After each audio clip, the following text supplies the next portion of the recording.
दोस्तों, बुरा फंसा इजराइल कैसे, आसान भाषा में इस बड़े ब्रेकिंग अपडेट में बताने वाला हूं। दोस्तों, अमेरिका की इज्जत खाक में मिल चुकी है। सारी दुनिया अमेरिका के कैरेक्टर को समझ चुकी है।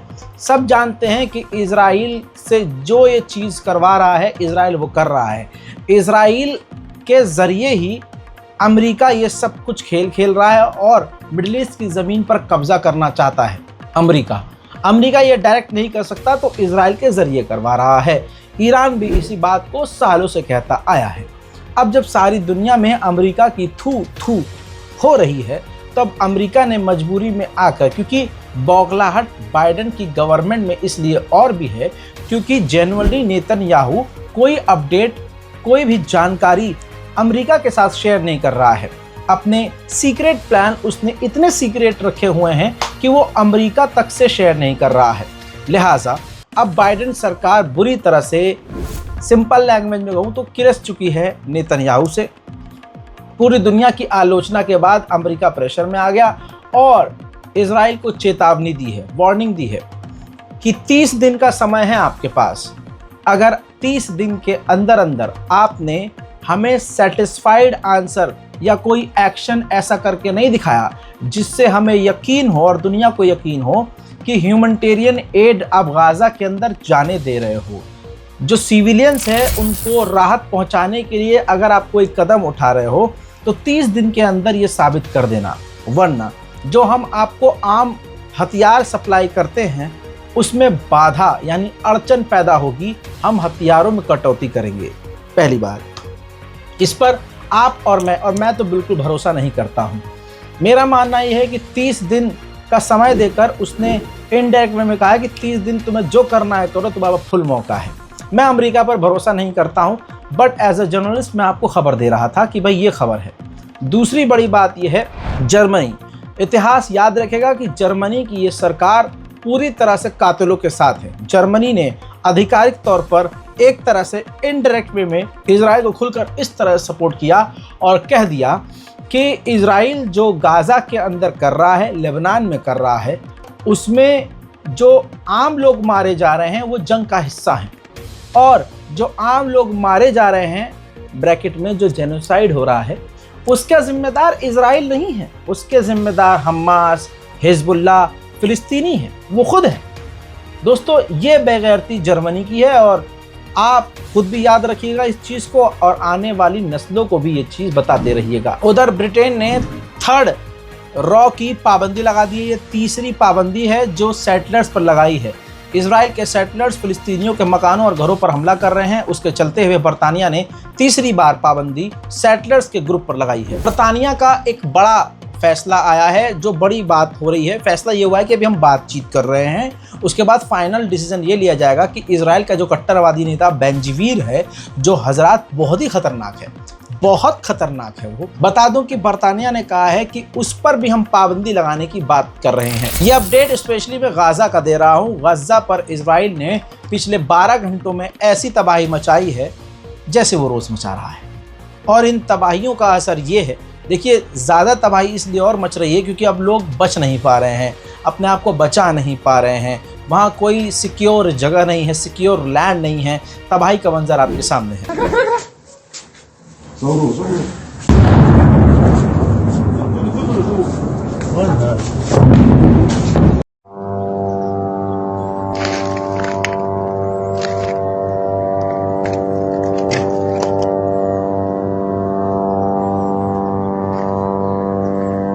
वहीं मेरे दोस्तों, एक इजरायली अमरीकी मिलिट्री मैन, फौजी, ये तस्वीर देखिए, उसने डाली है सोशल मीडिया पे खुद, कि हमने किस तरह से गाज़ा के स्कूलों पर और ज़मीनों पर कब्जा किया हुआ है। हजरात, नेतन्याहू की सरकार पूरे अपने इजराइल को बर्बाद करके मानेगी। मेरे दोस्तों, जो रिजर्व के इजरायली सैनिक थे, रिजर्व फौजी, वो मांग कर रहे थे कि इजराइल की गवर्नमेंट जो है गाज़ा के साथ डील कर ले और अपने कैदियों को बिना लड़े वापस ले ले और इस जंग को ख़त्म कर दे और सीज़ फायर करे। ये मांग जो इजराइल के फौजी कर रहे थे, इजराइल की गवर्नमेंट ने उनको सस्पेंड ही कर दिया है। मेरे दोस्तों, इसके अलावा एक फिलिस्तीनी को फिलिस्तीन के जेनिन के इलाके में गोली मारकर इजराइल ने कत्ल कर दिया है। मेरे दोस्तों, फिलिस्तीनी फुटबॉलर, इंटरनेशनल फुटबॉलर, फिलिस्तीनी फुटबॉलर जिसको इजराइल ने बमबारी करके गज्जा के अंदर इसके पूरे परिवार के साथ इनको शहीद कर दिया है, कत्ल कर दिया है। यूएन के ह्यूमन राइट ग्रुप ने कहा है कि 4 लाख जो फिलिस्तीनी हैं नॉर्थन गाजा में जो घिरे हुए हैं, इजराइल ने उनको कोई ऑप्शन ही नहीं दिया है। उनके पास सिर्फ 2 ही ऑप्शन है, या तो वो भूखे मारे जाएं या वो इस जगह को छोड़कर भाग जाएं। तीसरा ऑप्शन और भी है दोस्तों, जो मैं जानता हूं और आप जानते हैं। इजराइल तीसरा ऑप्शन सिर्फ यही देगा कि वहीं रहो और बमबारी में मारे जाओ। कुछ देर पहले इजराइल ने गाजा के इलाके में एक बार फिर से एयर स्ट्राइक करके एक ही इलाके में 23 लोगों को कत्ल कर दिया है। मेरे दोस्तों, सीरिया के अंदर भी इजराइल ने बमबारी की थी, यानी एयर स्ट्राइक की थी। उसके मंजर आपके सामने है।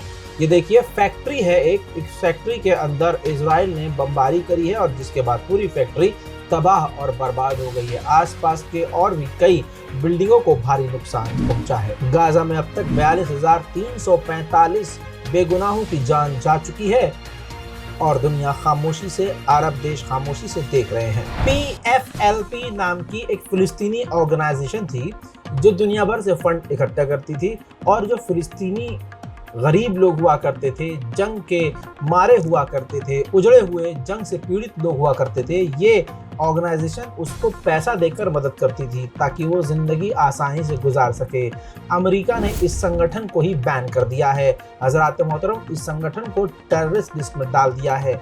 यानी समझने की कोशिश ये कीजिए कि अमेरिका इजराइल का साथ हर तरह से दे रहा है। वहीं UNRWA के चीफ ने कहा है कि गाजा के अंदर जो हमारी टीम काम कर रही है, हम उससे कांटेक्ट नहीं कर पा रहे हैं, सबकी जान खतरे में है, हमारे हजारों लोग मारे जा चुके हैं और इस वक्त पूरा हेल्थ सिस्टम गाजा को कोलैप्स हो चुका है, हम कुछ भी नहीं कर सकते। एक फिलिस्तीनी डॉक्टर जबलिया गाजा के अंदर ऑन ड्यूटी था, काम कर रहा था। इजराइल ने खतरनाक बमबारी करी जिसमें उन डॉक्टर की भी मौत हो गई। फिलिस्तीन ले चलता हूँ। फिलिस्तीन का इलाका है जेरिको, जहाँ एक फिलिस्तीनी मकान को पूरी तरह से तोड़ दिया गया है और ये प्रक्रिया रोज की है। देखिए,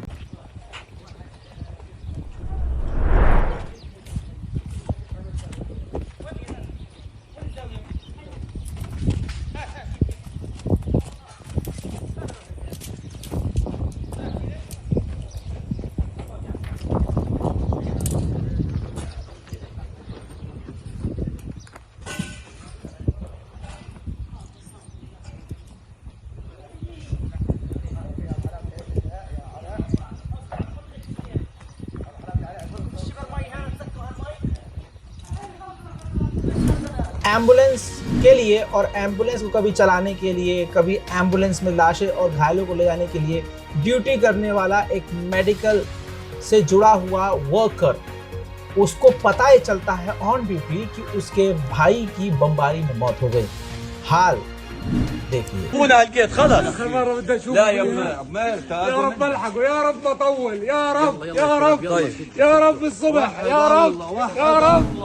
मेरे दोस्तों, इजराइल की जो जेल है जहां वो टॉर्चर करता है और टॉर्चर वाला एरिया है जहां फिलिस्तीनियों को जख्म दिया जाता है, टॉर्चर किया जाता है, वहां पर एक एजेंसी है अमेरिका की जो ऐसे घायलों को और कैदियों को मदद पहुंचाती है।